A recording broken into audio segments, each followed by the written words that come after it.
Hello, love, and welcome to the Someone Had to Say It podcast. If you're new here, hi, my name is Kylie Nel. I'm so excited. I'm actually recording for the podcast whilst recording for YouTube at the same time. So this feels really exciting and expansive. So, hi, welcome to the Someone Had to Say It podcast. This is your space of the internet where we hold space for conversations that will rock you at your soul and move you at your core. And this podcast is for the woman who's in her healing era and she is ready to step into full self prioritization, success, and soulful living. And on this podcast, I'll be sharing more of my own healing journey as well as my spiritual journey, as well as just golden nuggets to help you heal on a subconscious and energetic level so you can manifest your big dreams and live the life you've always dreamt of. If you're new here, hi, my name is Kylie Nel. I feel like I've already introduced myself 3 times, but that's what we do here. I'm a business, life, and healing mentor, trauma informed energy healer, and rebellious old soul of the internet. And I've made it my mission in this lifetime to help women heal so they can step back into their divine sovereign power and manifest their big dreams. Hi. Ooh, this feels juicy. It feels so great to be kind of putting myself into multiple others on the internet and multiple platforms and to hold space and to bring the Someone Had to Say It podcast in a different sense. I feel like the Someone Had to Say It podcast has also gone through a massive evolution lately. Like that's been pretty huge. When I rebranded the Someone Had to Say It podcast beginning of this year, it was quite a masculine, strong energy. It had its rebellious energy to its core, which I feel is fundamental to most of the things that I do. And it's now just really developed into a completely different space. Still the same premise of like someone had to fucking say it, and we have to have these conversations and hold space for these safe conversations to happen. But very much so that I feel like the energy shifted and changed. So that's exciting. And it feels great to kind of expand onto like YouTube too and to put that out in the others. So today's episode, I'm really excited to dive into. I feel like this is an episode that came through in such a divine channel. I'm going to give a bit of background to how this topic came alight and also how you can move through it. And we're really going to chat through shame today and how shame really just prevents us and stops us from stepping into our fullness. Like very much as like the title of this episode is like stop shame from stopping you, like literally stops shame from stopping you. And this morning was quite interesting because I was busy just like getting ready for the day and I took my microdose. I'm currently microdosing on psilocybin mushrooms. I'm busy with a golden teacher strain for any of you who have been in microdosing before or are curious. And I find that different strains always activate different energies within me. And I was feeling called to do like a little bit of a deep dive microdose with the golden teacher strain today. And this topic of shame came up so strongly, so strongly. And it was very interesting for me when this topic of shame came up because I was very much so sitting outside this morning and I was journaling and just really looking at where, like, what is my relationship like with my business at the moment? And I feel like this is a really beautiful question to answer as an entrepreneur because entrepreneurship is our life's work. It's what we do, it's what we put out there into the others, especially when you're a light worker, when you're a starseed, when you're here to really take your story, take what you've been through, and be able to put that out into the world and help people transform and heal in whatever way that transformational healing takes place. I really feel like that's the woman I tend to work with. And so, as an entrepreneur, when you come from that lens, your business is really your greatest healing tool. It's really your greatest tool as a mirror guide for you of what is in your field currently that is serving you, what is in your field that's not serving you, and what needs to shift. And so, this topic of shame came up for me. And I realized how shame has been such a strong narrative for so long in my life and how it was holding me back in so many ways. And I actually started as the morning progressed, I went to the gym and the downloads just kept dropping in. I was sitting in the sauna afterwards. And as I was sitting there, it felt like I was having this deep conversation with shame. And through that, like more downloads kept dropping in around shame. And I was like, holy shit, I need to share this. Like this, the world needs this medicine. And so I think it's really important to start at like the beginning of like, what is shame actually? I feel like we can probably search like the generic definition and like look at what shame is. I could probably do it right now on my laptop. Like, well, I've got it up here. If we had to like look up shame, it's like, okay, shame is a noun. A painful feeling of humiliation or distress caused by the consciousness of wrong or foolish behavior. And if we look at like shame, there's literally the words that come up are humiliation, mortification, loss of face. Ooh, that's interesting. Embarrassment, indignity, abashment. Ooh, very, very strong words. And so shame has this very strong energy. And if we look at shame, like shame very much so lives in the solar plexus. It lives in your sense of root power, in your sense of root power, listen to me, your sense of willpower, in your sense of rooted in being and who you are, in your sense of confidence. And so shame very much is almost like this circuit breaker that just cuts us off from our power. It cuts you off from your ability to express yourself. It cuts you off from your ability to voice yourself. Because as you see here, like even just with this definition, but shame very much, and this is something that I'm going to go through in today's episode, is something that we use as a protective mechanism. And it very much is there to protect us from humiliation, from judgment, from feeling ostracized, from feeling less than, like whatever narrative and fear is coming up for you, like your shame is most likely trying to protect you from it. And it's so interesting to see how shame is something that's coming up more and more and more in the collective consciousness to be healed, as we're also being encouraged more deeply to step into our truth and our power. More platforms are opening up where we can just express our truth. Instagram, YouTube, TikTok, all these platforms. Where there's more, there's like Substack, Rumble. We've got all these platforms that have just started. And there are so many places for us to voice ourselves, express ourselves, so many ways for us to express our talents. I feel like that's why entrepreneurship is at an all-time high right now, because we've really accessed the power of harnessing gifts and being able to translate that into the world. And so, very much so, shame is coming up as this deep apex to be healed, as we're more and more as women, like we're standing in our power, and more and more and more, we're expressing ourselves and expressing our truth and our gifts. And so I invite you, as I share my story of shame today, I invite you to think of your own story and consider, where has shame been coming up for you in the past? And how has shame been shaping you and how you show up today? Because very much so, our shame starts in childhood. Like that is where the ultimate root of shame starts. And there's different layers and degrees to shame. Shame very much comes up as a feeling, as this feeling of just, the word blockness is coming up to me, like just feeling absolutely blocked in your essence within, when as a child we're not fully accepted into a situation that we don't understand. And that can actually manifest in so many different ways. So many different ways. When we are made to feel wrong in a situation where we either didn't have the emotional capacity or the cognitive ability to process what was actually happening, when it was a moment where we just needed a caregiver or we needed acknowledgement or recognition of what was happening, and we were made to feel wrong then, or when something very much so happened to us that we did not and could not fully understand or comprehend in that moment, but were then made to feel wrong for doing so.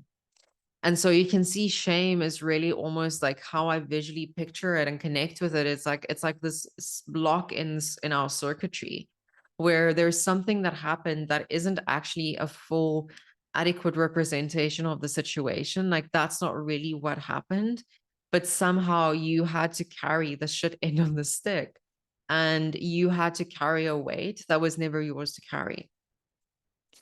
And so, like, just planting that like seed of shame, I want to dive into like the way and really look at like our childhood shame and how we hold on to it. When I was doing like my deep dive throughout the day, and I was really sitting with shame, and I was like, okay, how has this been showing up for me? How has this been informing my life? How has shame been informing the way I navigate the world? It was quite interesting to see the memories that came up, memories around like being bullied at school. I was bullied throughout like my entire like schooling career. It was But I think that that's probably like my lifetime, like that's my lifetime nugget for my soul in this lifetime, is like healing this wound of shame. Because for some reason I was just always bullied at school. And it's so interesting to see how so much of what happened when I was bullied at school informs how I perceive the world, how I perceive how I show up in my business, how I perceive how I show up in social media, how I navigate social spaces. And it also made me realize how it's kept me and withheld me back from a lot of experiences that I wanted for myself. There was the bullying at school was really a very pivotal experience. Like when I was in primary school, I was for some reason like bullied, and children would steal like food out of my lunchbox and all these things. And that led to feelings of isolation, which later in high school, when I started my secondary school, we had this initiation period and we were all given names. And for some reason, I was at that stage like a little bit like more overweight. I had just like pimples. My skin was like not the best.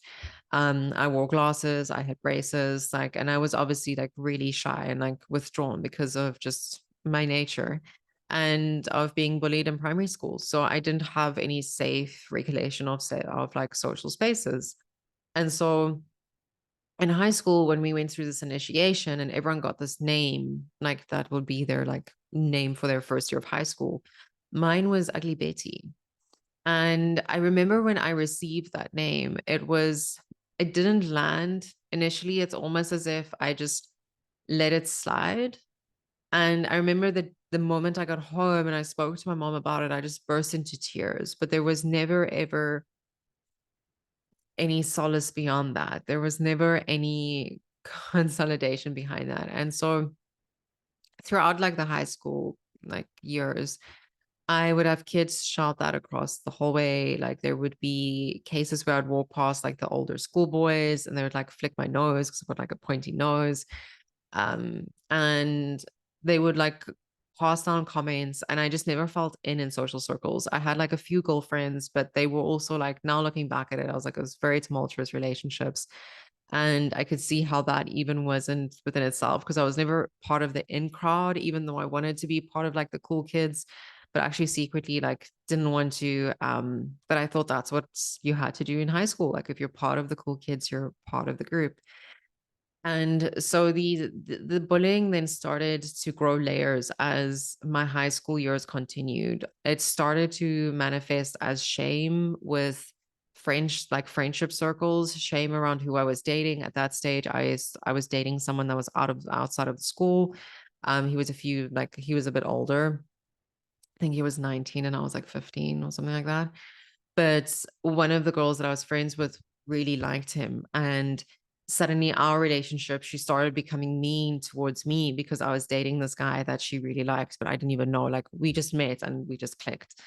And so suddenly there was like this passive aggressive, like bullying where I was being pushed out of a friendship circle for being with someone and not fully understanding why, and how that created shame around who I'm with and shame around like relationships.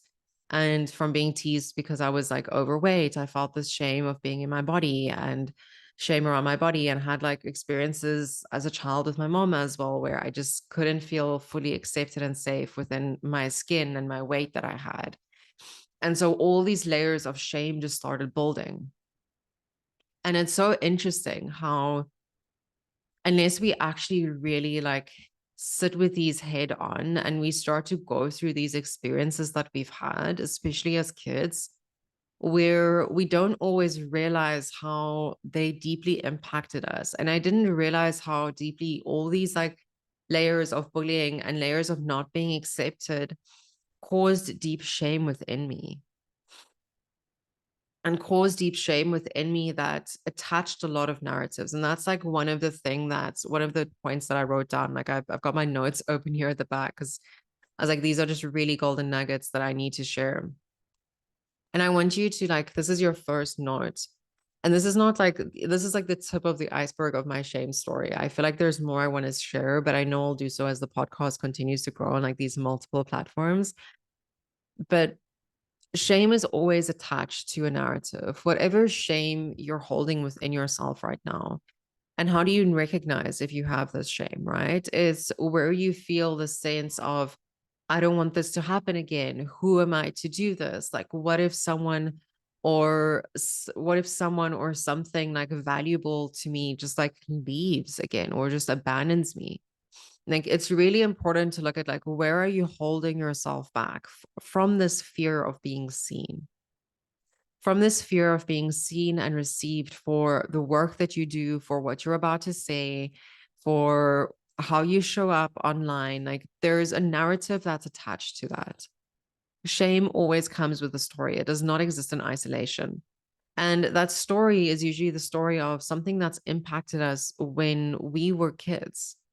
Again, like situations around acceptance, situations where you had to be accepted in a certain space and you had to receive like a certain form of, I want to say love, but it's not just love, it's like love and acceptance and probably just being heard. Like there was a need that had to be filled, and instead of that need being filled or a situation being explained to you, you were wrongfully put to be the problem, or you were made to feel like this was your fault even though you didn't have the capacity to process it. So if we look at like my example of going through this experience of being bullied as a child at school, like never really understanding like kids do these things. Like I find that kids very much so just project what they see in the household and pass that down. But I mean, I didn't know that when I was like 16, 15, 14. I was dealing with so much of my own shit and like my own like household things and like family things. So, I mean, we don't know this, we don't think of this. Um, and so like not having that ability to process it as a child, like I just took on these narratives. It's like, oh, I'm the problem. Something must be wrong with me. Like everyone else has the answer, or everyone else is accepted or part of the cool kids club except for me. And so it very much internalized as like this self-blame scenario and this feeling of like, well, there's just something wrong with me. And eventually this turns into imposter syndrome, right? Where we cut ourselves off from like that solar plexus power of feeling so confident and alignment and in tune with who we are, because we're holding on to this shame. We're holding on to these narratives of the past and not allowing them to either fully process or not allowing them to completely leave. So as we hold on to these processes of shame, and it's so interesting to see how, like this, it's been what, 12 years now, like since I've been in school. So even now, when I think of sitting in a room with the people that I was at like school with, or even being like in a room with like older kids that was at school with me, like it already brings a sense of anxiety, which is interesting that things can pause, like the time can pause, but the effect that things have on us, the underlying residue can still sit.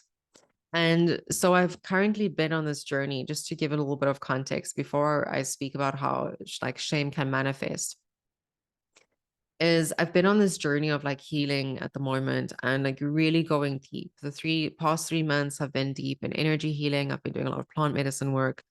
I'm working with an energy healer and a shaman, like really just diving deep into a lot of integration, a lot of like, this is it, baby girl type of vibes. Like, we are turning 30 next year. I feel like my entire 20s was just filled with a lot of preparation, a lot of lessons learned, and a lot of experiences. And so, a lot of these experiences that have come up, I noticed that I've manifested in my 20s with such parallels and mirrors to experiences I had as a child growing up, and especially around places where I felt shame. And I felt this continuous cycle of like, that is so interesting that I'm re-manifested these experiences into my adulthood that had the same charge of shame than the experiences that I had as a child that initiated these feelings of shame. Because we're not born with shame. We're not born feeling shameful to be in the world. Like none of these things, like our experiences initiate these feelings within us. And so when I noticed this, I was like, holy shit, like there is clearly still some deep rooted shame that you haven't worked through that you need to heal. And so when I dive deeper into this, I was like, okay, but how is shame been coming up? Like, how is shame really blocking us?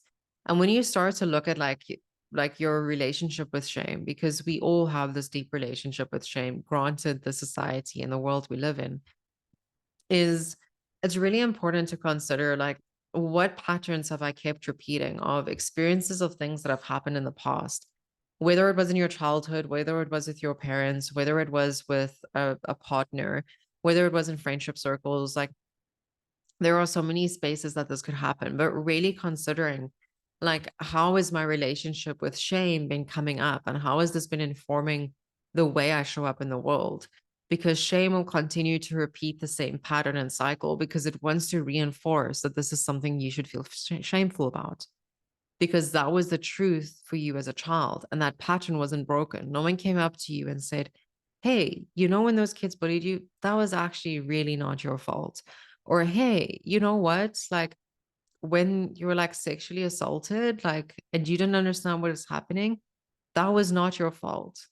Like there are some real experiences that we have when we are younger that we don't have the capacity to compute with at all. And so those experiences are really ingrained within us. And what happens is they create this volatile charge and they continue to strengthen that neuron unless we actually actively break it. Like I even just had like a thought in my mind now. I had a session with a client once and we were speaking and healing like trauma around her eating disorder. And she was like, well, one of the main reasons is like I felt shame one night, I'll never forget, when I just overate. And that feeling of shame just sat with me and it just resurfaced during our healing. And I'm like, yeah. Like, and shame is such a strong underlying like feel and narrative to eating disorders too. Like I've been there as well. There's shame around the eating disorder itself. There's shame around food. There's shame around our bodies. So shame holds such a strong grip within us. And when we really look at our shame, the moment we submit to it, we turn it into self-sabotage.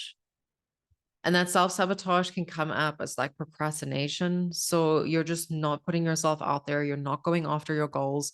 You're not going full-heartedly. Like the world is my oyster, big blue eyes looking up at your goals, being like, holy shit, I can achieve that. Like that is for me. Like we literally self-sabotage and procrastinate and stop ourselves from having those things happen because our mind is like, well, remember back in the day when we didn't have like the goals and the dreams, it was like a little bit shittier, but remember then you felt a lot of shame. Like that was really hard. So let's just keep this like as a beautiful memory inside our mind, and let's just keep it beautiful and clear and pure, because if you bring this out into the world you might feel shame, and then we have to find something else. And that's literally how our mind works. And so we procrastinate. We stop ourselves from doing the damn thing. I can't tell you, like, I've become acutely aware this year. Like, I've really become acutely aware of my own patterns, my behaviors, my thoughts, because it's really been like a big year of healing for me. And I just noticed where I was like, oh, like, this is where I'm still holding on to shame. And this is where I'm still procrastinating. Like there were so many things I wanted to do sooner and have and wanted to have already been done, but somehow I just never felt ready. I didn't feel enough to do it. And there was still shame over why hasn't it been done yet? Or why aren't you further ahead in the game? Or why haven't you already manifested all these goals? Like you're turning 30 next year. Like all these narratives and things that were just coming to the surface, where what was actually just fueling them was this feeling of shame. And so shame can also come up as self-sabotage in terms of playing small. Like you just kind of, you don't go full-heartedly for your goals. Like, or you don't even go full-heartedly for like life experiences. I feel like playing small doesn't necessarily just have to be in the case of like the CEO boss babe, you're not fully going for your goals. Like feeling shame also very much so comes from those experiences of like feeling shame within your body and holding yourself back from life experiences. Like something I've been doing recently is doing ocean plunges, where I literally just like go for an ocean plunge and my husband and I dive into the ocean and it's so beautiful and it's so much fun. And I just had this realization of like, I love the beach. I've always loved the beach. I love the water. But I've kept myself, like literally withheld myself from going for so many years because I felt like my body wasn't bikini ready. I held so much shame around my body, around like having a roll on my tummy or not having like the tight skin. And, I used to be a bodybuilding athlete about 5 years ago. So, no, 6 years ago already now. 6 years ago. So there was some body dysmorphia in the mix. And feeling that shame of not being so tiny, feeling that shame of not being that muscular or having like the chiseled physique, and not feeling worthy then to be on a beach in a fucking bikini in the ocean because you're human. Like it's water. Like, what is this?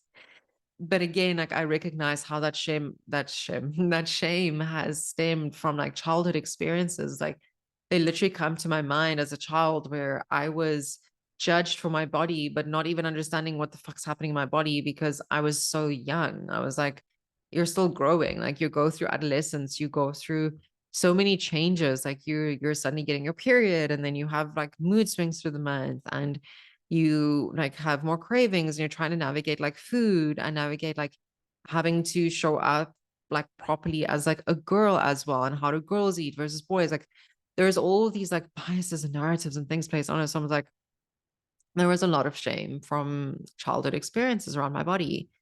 And so that shame literally stopped me from just playing big in life and like going for full experiences because I would keep myself and try to protect myself from feeling shame or embarrassment. So I was like, I am just going to like crawl back into my hole and not go to the beach or wear a bikini. And I'm like, oh, that's bullshit. Like up until last year, I can't remember when last I got into a pool. Like I was just not swimming anymore. Like I was just not in a bikini at all. And so looking at like shame then as well, like shame really stops you from reaching the win. Like I literally wrote this down. I was like, it stops us from reaching the win and stops the climax from happening. And like shame literally stops you from reaching that ultimate goal that you have in mind, that win that you've been working towards, or even just feeling that climax of emotions. Like, yes, climax and orgasms too. Like how often as women do we cut ourselves off because we're like, ooh, what if like I queef? What if, something happens? What if like there's just like I just have like more discharge than normal, like all of these things. And so we stop ourselves from like fully experiencing our climaxes. But really just realizing how shame is like this circuit breaker, that you'll have this momentum. And the moment you're about to go through a big up level, the moment you're about to move from this identity shift of now becoming even more in your power, becoming more self assured in who you are, becoming more anchored in your identity, becoming more of you, suddenly this experience of shame just comes up and it cuts you off. It cuts the circuit entirely. And that's what stops us then from going further. And so when we start to recognize how shame comes up as self-sabotage, I then started diving a little bit deeper, and I'm like, but what is the ripple effect of shame? Like truly, what's the ripple effect of shame if we had to look at that? And I was like, well, one of them is it really stops us from sharing our story and sharing our medicine with the world. Like when we look at the root of shame, it really comes from this fear of judgment. Like you have this fear. I'm literally reading it here from my notes. We have this fear of being seen, criticized, embarrassed, and called out, made to feel small. School isolation repeating itself, feeling unsafe, feeling misunderstood, alone. Like these are all the layers that came up for me when I was like really tuning into like the feeling of shame. And so when this shame takes over, like it really stops us from sharing our story because we're so scared that we're going to be pushed to the side. We're so scared that we're going to be judged. We're so scared that we're going to be left silenced because that is the root of shame. And I'm going to repeat that part again, especially as children, that is the root of shame. Having experienced where you were silenced and you had to carry the weight of that experience because you didn't have the ability to compute what was happening, or no one even just took the time to fucking explain it to you in the first place.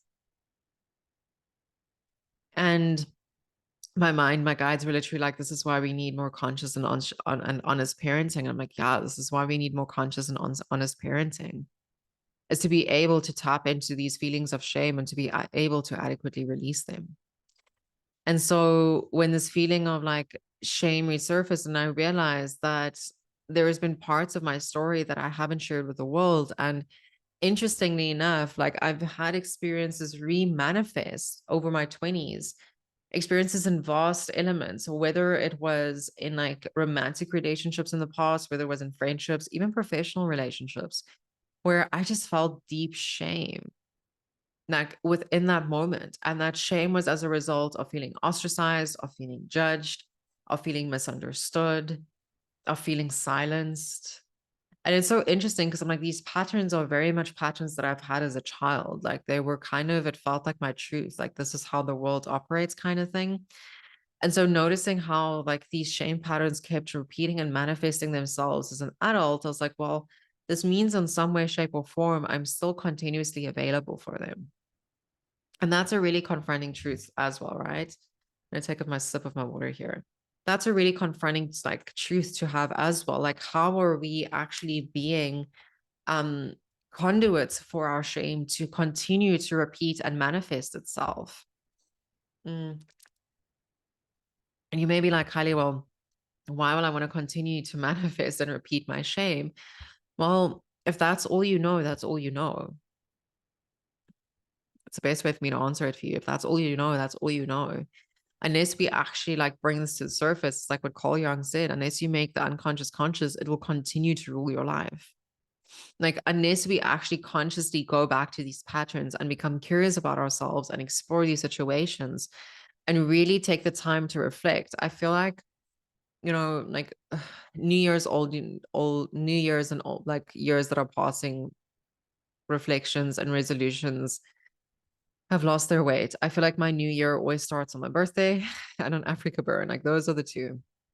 And but I've really like taken some time now to reflect over my 20s. And I think we've really lost touch with deeply reflecting on our lives and not reflecting from a place of giving shame feel of being like, oh, I haven't achieved this goal yet. Oh, I haven't reached this milestone. Oh, I'm not there yet. Look at what I've done. Look at the choices I've made. Look at what I've lost.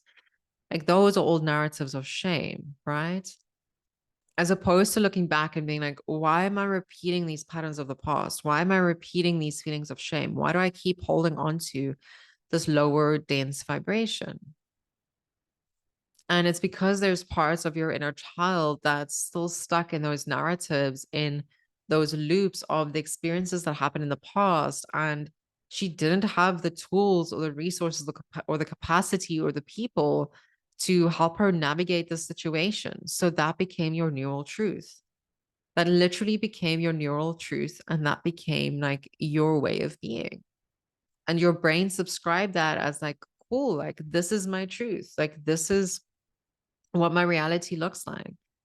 This is what my reality is like in social spaces. But again, unless we confront these, they will continue to rule our life.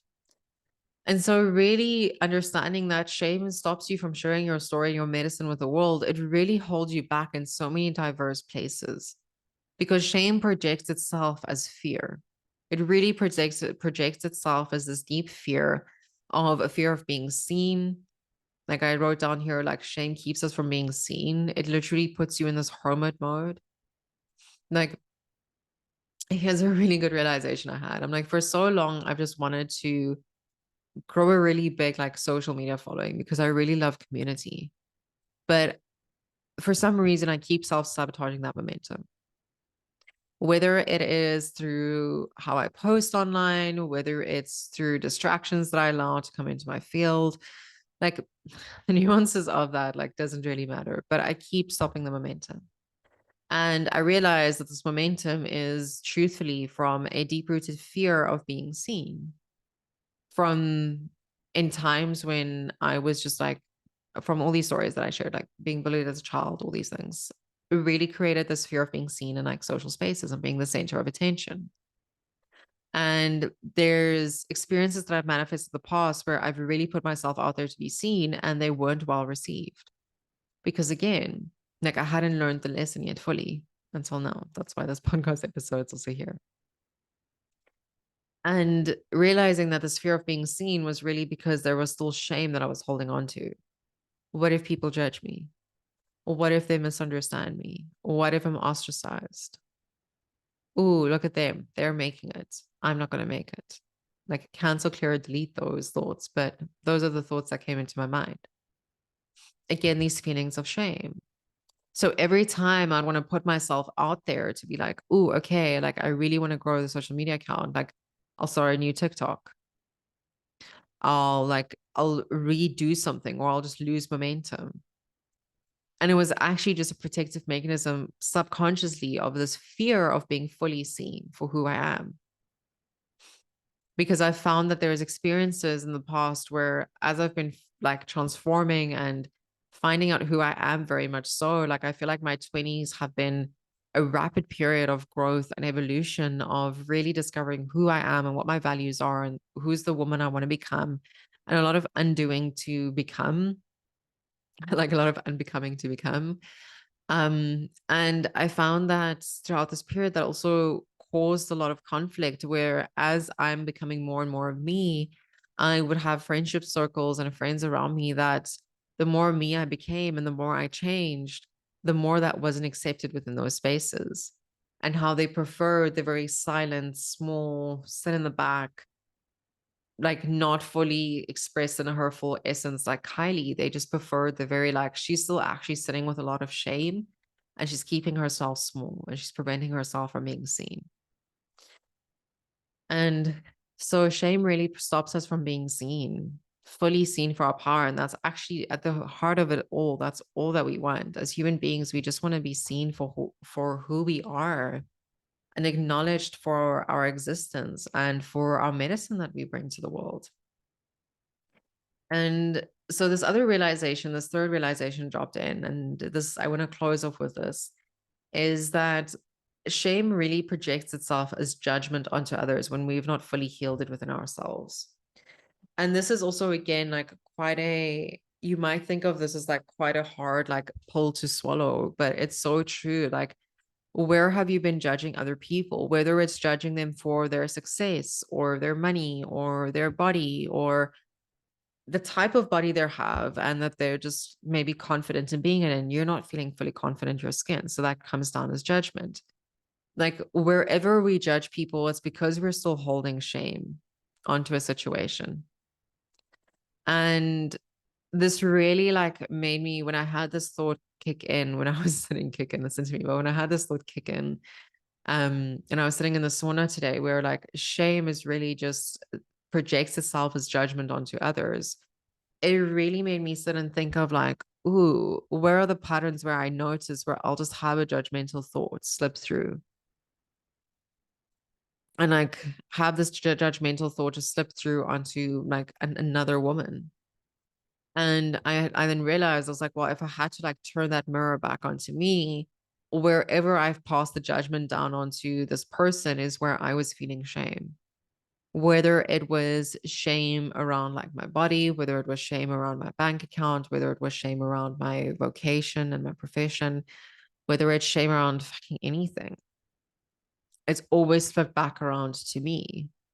And so we will then judge other people to deflect the shame away from us. Hey, to bullying, what other people did to like a lot of women I work with have gone through bullying wounds, but hey, to bullying is shame will then like deflect itself back onto judgment, where you'll then like be like, well, I don't want this attention on me, like I don't want to like sit with this feeling of shame, so let me actually pass this down to someone else so that they can carry it, they can feel it, and I don't have to carry the weight of it, right? And so then we actually pull ourselves even further away from our power, because the moment we judge other people, we create separation. We create separation that they can have it or we can't, or we immediately create the separation that whatever we are judging is not attainable for us. And so immediately when we create that separation, we pull away from like that 5D heart love quantum energy of being in the quantum field and being able just to magically create whatever it is you desire. But around shame, we attach so many narratives that prevents us from reaching our goals. It literally stops us. Like there have been times where I've like, let's say even TikTok, I'll say, for example, where in the past when I used to try and grow on the platform and do like the whole thing, and I would like post a video and then suddenly like that one would do like well, like relatively well for what well, whatever well means to me. And then I'd post another video and I'd get like low views. And then immediately like I would attach all these narratives of like, oh, it's not working. What if people see like it's got low views? That means like my stuff isn't good enough. Like, do you see all these layers that would just start projecting in my head? And these are layers that I've been carrying with me since childhood of shame that just keep projecting and re-manifesting themselves into my existence because I haven't fully released them. And so what would happen? I would just abandon TikTok altogether. I'm like, oh, this is a waste of my time. I'm not going to do this anymore. Because I was allowing these external things to mean more than what they should. I was attaching narratives to them. And these narratives were then fueled by shame. So my shame was like, well, I don't want to embarrass myself. Like, it's going to look like I'm trying too hard. Instead of just being like, it's your social media platform. Like, do the fuck what you want. Like, enjoy yourself, be creative. I've always been creative. I've actually got like my canvas here at the back. It's like sitting there in the corner. So I want to start painting on that again. And like, just that's what I've always seen social media as. I'm like, I just want to create art and inspire people. That's all I want to do. And so it's interesting to see how shame's been resurfacing. And it very much so, as I said, it's connects to that solar plexus energy, that beautiful yellow energy within like your tummy and your belly center. That's your sense of confidence and willpower and just going for the damn thing and feeling like completely just, oh, yes, I can do this. Because when your confidence, your willpower, and your solar plexus is activated, we create a lot easier because what's underneath that? Your sacral. We create a lot easier. We feel a lot more rooted and safe in who we are and where we are and what we're currently busy doing. We feel connected with ourselves. We are able to express ourselves. We feel connected to our intuition. So it's very much so this beautiful, all holistic connection. But when we continue to cut ourselves off from our solar plexus energy with shame, we literally stop ourselves from reaching that climax of quantum leaping, of reaching the goals that we've set out to do. And so I feel like this is such a beautiful and divine episode to really just bring to the surface, my love, like how has shame been stopping you? And like, take another sip of my water here. How has shame been stopping you from stepping into your power fully? Like, where has it been cutting you off? From sharing your medicine, from speaking your truth, from going after the goals you've always wanted to go after, from posting the thing, from going and being the woman you want to be so you can attract the partner you want to have, from having the experiences you want to have, from having the orgasms you want to have, from having just all of these beautiful multifaceted layers. Where are we cutting ourselves off? So with that, my loves, I also want to so excited. Next week, Wednesday, I am hosting a masterclass training. I haven't done these in a while, so I'm very excited to bring masterclasses back. It's called the butterfly effect, and it's a different approach to post-traumatic growth and healing. And the butterfly effect is really where I'm going to go through 7 principles of healing that I've taken over the past decade and more so over the past 7 years with like all the different women I've been working with in different capacities, from fitness coaching to confidence coaching to business coaching, and now being in this space where I am currently really looking at like what are the 7 principles to harness so that you can fully step into your power and confidently enter your healing journey. I know there's so many things that we can use these days. It's overwhelming as it is already, and we don't always know where to go and what to harness and what to receive. So the butterfly effect is really going to create a beautiful roadmap for you on what to expect in your healing journey, how to navigate this so you can actually collapse the timelines and not stay stuck in old patterns and ways.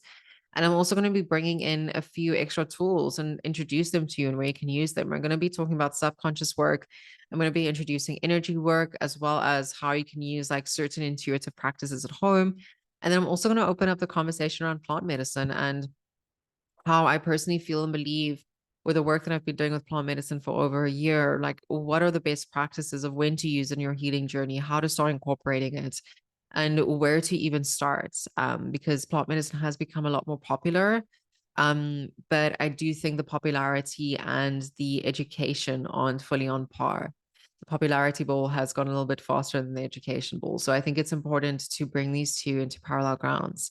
So I'm very excited for that. I'm going to be leaving the link below. I'm super, super excited. We'll be doing a beautiful workshop. You'll have a beautiful download journal as well to practice through. And we're going to be diving through different layers, even looking at shame and how to release shame from your body and your vortex, and as well as doing an activation meditation and audio. So, with that being said, my loves, I'm going to leave the link below. If you'd like to join the Butterfly Effect, if you're listening to this after it's aired, the Butterfly Effect will be live on the 1st of November, 2023. You can always purchase the replay. And with that, my loves, I'm sending you so much love, and I cannot wait to see you in the next episode. Bye for now.